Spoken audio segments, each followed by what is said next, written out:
I wish to just now go straight to the introduction of our next speaker, Radhika Desai, who I've of course already mentioned, but here is a very important part of her background. She's professor in the Department of Political Studies in the University of Manitoba, and there she is the director of the Geopolitical Economy Research Group.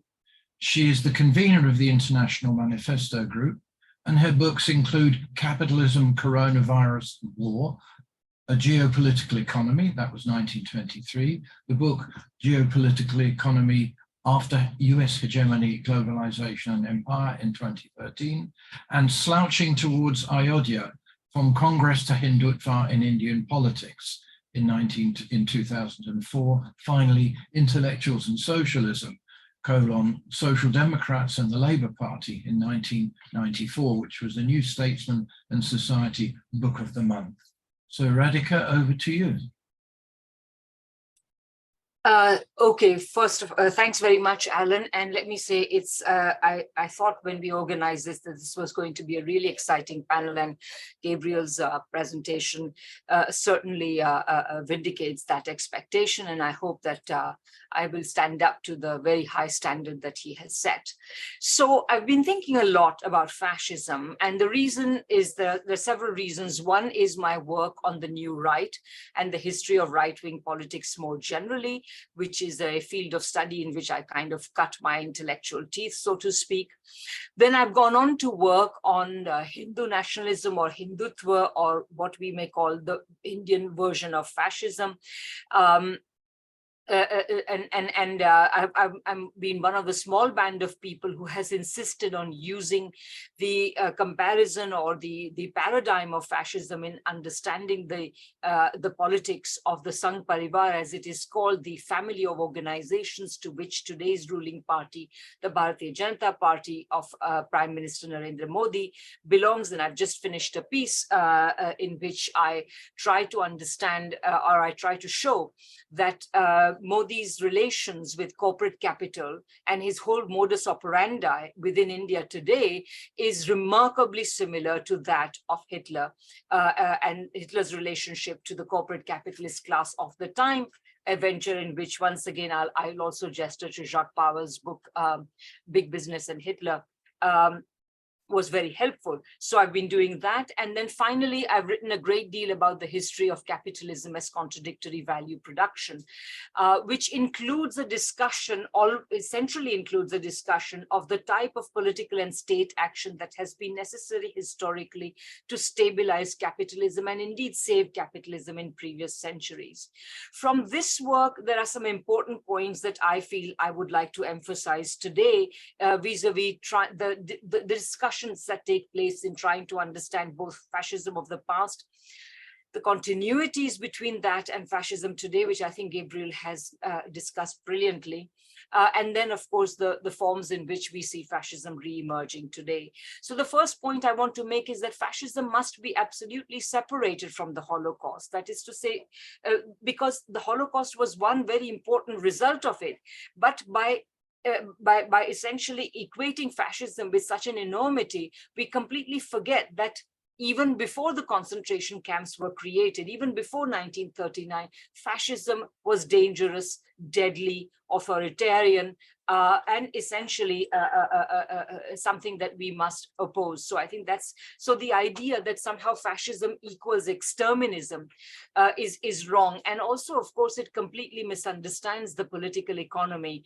of the macabre form of labor exploitation, which went wrong and resulted in the mass extermination of Jewish people, but also many others, minorities, Poles, communists, etc., as Arno Meyer particularly has argued in his very important book, Why Did the Heavens Not Darken? It also tends to read backwards. It looks at the results, not at the dynamics that led to those results. And it forgets that there was fascism, as I said, before the concentration camps. Secondly, I'd like to insist that these dynamics centrally involve imperialism and competitive imperialism.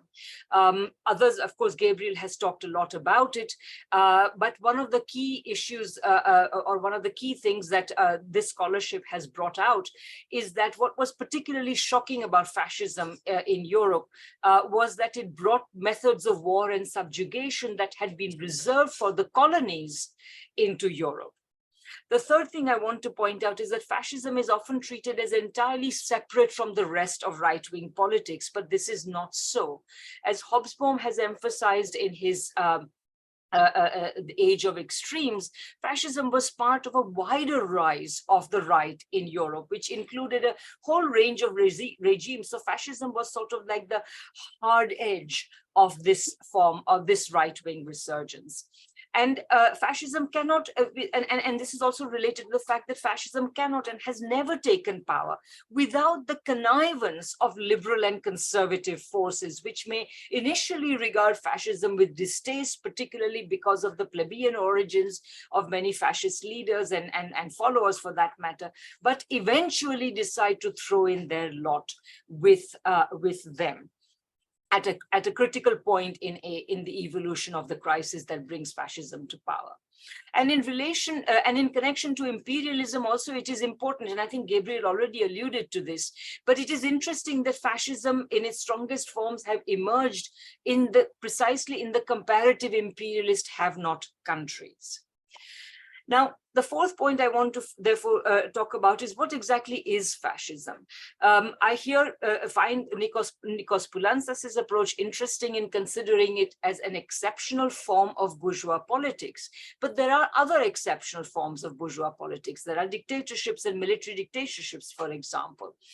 So how is fascism different from that? And it seems to me, from everything that I've read and thought about, that the distinctive thing about fascism is that it relies on the mobilization of para-state violence, because ordinary existing the apparatuses of state repression, the official state apparatuses of repression, either are not or are considered not to be sufficient for the purposes of the repression that is considered necessary. So if you take this seriously, it also makes sense that why, for example, the social background of fascists is always different from that of the elite that employs them, which leads them to have a certain contempt, of the elite has a certain contempt for these plebeian people who are the fascists. And it also then is used, this sort of contempt is used to falsely exonerate conservative and liberal elites who eventually do ally with fascists and who instrumentalize fascists. Secondly, it makes sense of the fact that the requirements of these forces, for requirements of legitimation, for example, often take forms that may be considered base by the elites. And of course, these requirements may also diverge from what the elites who have instrumentalized fascists may require out of that. And eventually there may even be conflict, as became clear at a certain stage when, for example, Hitler continued to expand the war, even though many German capitalists realized that this would be wrong. This would not be very fruitful. And finally, there is always the ever-present possibility that the control of the elites over the fascists who they are using may slip. There is always the element of in this relationship of who rides the tiger dare not dismount. There's always the danger of what these fascist forces represent, often for the elites themselves. So one can say that, therefore, fascism should be seen as an exceptional form of bourgeois politics, which emerges at the confluence of the rise of mass politics, which is why fascism is a form of authoritarian politics which must mobilize the masses in some ways, however falsely and crudely and so on, and however fraudulently. So the rise of mass politics on the one hand and monopoly capitalism on the other, which represents an even greater concentration of economic power and political power. So the contradiction between these two trends over time only gets sharper. So today we are witnessing a resurgence of fascism, and inevitably, in the face of the historical experience of fascism, there is a considerable elite discourse about as Alan particularly has pointed out, about how our governments are supporting Nazis in Ukraine. Actually, Gabriel also talked about this, and so on. And of course, in the Indian context, there has been the ever-present debate about the fascist character of the Hindutva forces. So now, among these various discourses that are now kind of becoming very, shall we say, very prevalent, one intervention is that by Alberto Toscano, who has just written a new book called Late Fascism. And I want to focus a little bit on this because I want to emphasize the manner in which certain sections of those people who claim that they are leftists are actually busy muddying the waters of our understanding of fascism.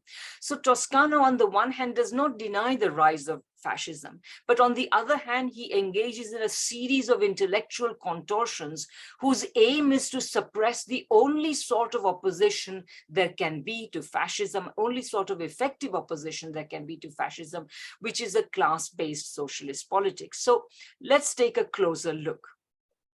Toscano begins with a list of instances where where he claims that, everybody and their dog likes to call those they abhor politically fascists. And it seems to me that practically everybody who begins by saying this, in my experience anyway, are usually trying to discredit serious analyses of fascism by essentially tarring it with the same brush as name calling. I have no doubt that name calling has its place in our time, and I have no difficulty with calling some people fascists, even if they may not necessarily conform to any definition. But the fact of the matter is that there is serious analysis which absolutely cannot be reduced to such name calling. Toscano then says that the analysts of fascism today should not give in to the principal temptation, and I'll be quoting him a lot here. It's difficult to indicate quotations, but I'll try to do so. But the principal temptation, in his words, of historical analogy, because classical, he puts in quotation marks, fascist fixes, so intimately bound to the capitalist crisis of their time, but also to an era of mass manual labor, universal male conscription for total warfare, and racial imperialist projects are out of time. I mean, tell the people of Palestine that racial imperialist projects are out of time. I mean, this is what we read in these very learned treatments of the subject. In any case, on the one hand, Toscano says we should not engage in historical analogy, but these assertions are themselves based on comparisons and efforts to see similarities and differences. Then Toscano makes his historical case against historical analogy with the claim that today capital is not, and this is a quotation, is not running en masse towards an exceptional state to counter existential threats to its reproduction. End of quotation. What Toscano does not understand is that the threat to the reproduction of capital, to which fascism is a response, or can be a response, does not have to be a threat of mass working class resistance. It can also be the threat of its own mounting contradictions, which, by the way, may also make it sensitive to even milder forms of working class resistance, as it turns hysterically fearful of the slightest dent in its profit margins. Toscano has also tried to loosen the critical nexus between fascism and capitalism with the argument that to the extent that we can speak of fascism today, and this is after he has been speaking of fascism today without qualification, but anyway, he says to the extent that we can speak of fascism today, it is a fascism largely emptied, and then he says there are important exceptions, but it does not tell us what they are, but a fascism largely emptied of mass movement and utopia, a fascism that is not reacting to the imminent threat of revolutionary politics, but which retains the racial fantasy of national rebirth and the frantic circulation of pseudo-class discourse. Whatever he means by that, because fascism has always tried to unite nations and peoples and so on. Further, therefore, Toscano argues that fascism today at best amounts to a pseudo-insurgency. So are we to understand that interwar fascism was a real insurgency, whereas today's fascisms are pseudo-insurgencies? Would that things were so simple? Because Toscano adds the caveat that a pseudo-insurgency was in many ways what the murderous fascism of Europe's interwar period always incarnated. So we see that, again, Toscano is violating his own injunctions against historical analogy. Meanwhile, the fact that the difference he's trying to posit turns out to be no difference at all goes without comment on his part. Toscano then deals with the fundamental Marxist insight into fascism's material basis in capitalism, with claims that today fascism has acquired fantastical and superstructural characteristics, which, in his words, warrant expanding one's focus beyond capital strategies to shore up its social dominations under conditions of crisis. So if we are no longer discussing capitalism's material reproduction and crises, then what is the task of how should we analyze capitalism and fascism and oppose it? So for him, the chief task in opposing fascism lies in diagnosing the ways in which fascist movements capture, divert, and regiment surplus social energies, etc.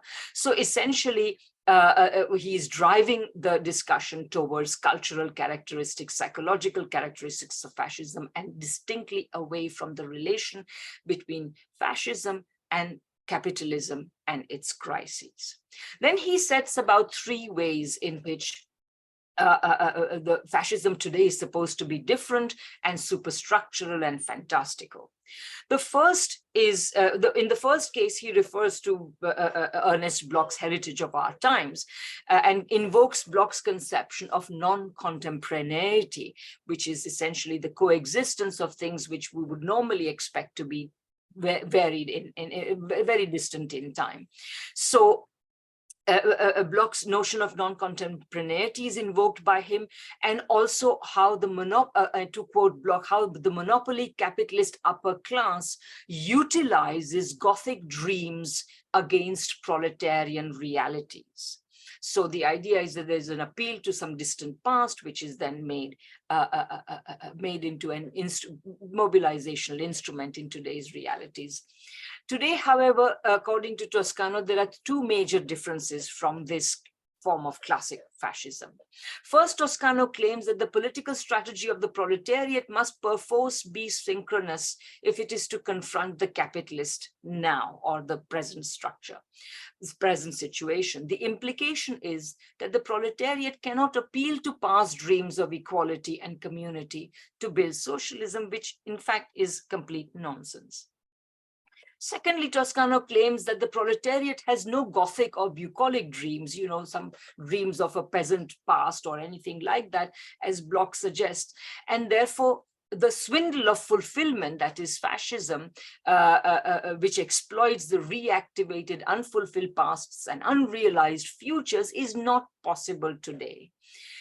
To assert this, however, Toscano must take theories of postmodernism and postmodernity at face value, rather than understanding them as products of that brief window of time when the neoliberal prosperity of the middle classes and the professional middle classes had made it possible for them to imagine that neoliberalism had successfully led to the draining of cultural and temporal difference from the lived experience of the advanced economies, what Jameson had called schizophrenia, and created a postmodern, one-dimensional or administered society defined above all by the waning of historicity.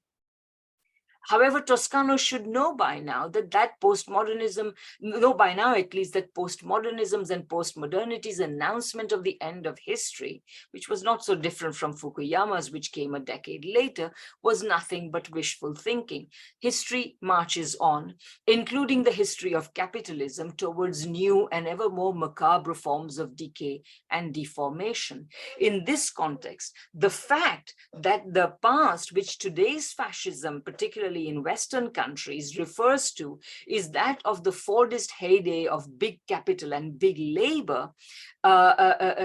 This is not as Toscano would say, nostalgia for synchronicity, that is to say, nostalgia for not something in the past but something in the present. It is in fact simply nostalgia. It is the nostalgia of a later version of fascism, and it is nothing more to it than that. There is a second point of difference in which again Toscano makes a lot of song and dance about the ideas of Georges Bataille and his ideas of manipulating heterogeneity, which is essentially what is incommensurate with the systematic self-reproduction of the capitalist order, whether it takes the form of emerging from below as mass excess, whether it emerges from above as unaccountable sovereignty, or emerges from beyond a sacred experience. But after all these rather enticing theoretical formulations, what Toscano really has to say boils down to his rather mundane claim that today's fascisms are not really mass movements, and therefore their dynamics are different. But even this position is questionable. After all, interwar fascism also eliminated its mass character and became an elite force upon taking power. For example, as when the SS was wound up and replaced by the more elite SA as its striking force in Nazi Germany. And finally, with these two misses, does Toscano score a hit with the third difference? In fact, he hardly even swings. The third point of difference that Toscano seeks to establish ends up being no difference at all. Toscano explores the mass psychology of fascism, referring to the libidinal bond between the narcissistic leader and his followers, to the need for the identification between the follower and the leader, to involve both a leader who is sort of elevated on a pedestal, but at the same time, like the followers, the little great man, etc. All these discussions, which take up quite a few pages, only end with an acknowledgement that this is exactly the sort of relationship between leaders and followers you see in contemporary fascism. So what is the purpose of writing this 200-page book about fascism and trying to establish some quintessential difference between fascism then and now? Toscano's real claim, I would argue, is to discredit class politics. And there's a lot more here we could talk about, but essentially he basically says that anyone who talks about class is talking about the white working class, and this is not acceptable, and therefore we are not to talk about class. So fascism, already rendered spectral and superstructural by Toscano, can now only be opposed by equally spectral and superstructural theories like his own, all existing. But even this word is necessary. Class politics is fascism. And then he has long disquisitions about how class politics has discredited itself by its racialization, by its friendliness towards empire, and so on. So with this sort of discourse, all genuinely left politics can be branded as fascist, much as his colleagues already brand it as populist. And these words are often interchangeable with one another, because there's a huge discourse about how there is a right populism and a left populism, and they are equally dangerous. Such tropes have been used against left figures like Corbyn, who have managed to emerge despite the best efforts of the professional middle classes for whom Toscano speaks. So to conclude, then, interventions such as these, such as late fascism, constitute a lesson in how we must all stop worrying and learn to love, if not fascism, at least our alleged impotence against it. This is essentially the message of Toscano. Thanks very much. I'm Michael Hudson. I'm appearing here for the International Manifesto group. If you like this video and ones like it, please subscribe. For more information, go to the address on the screen.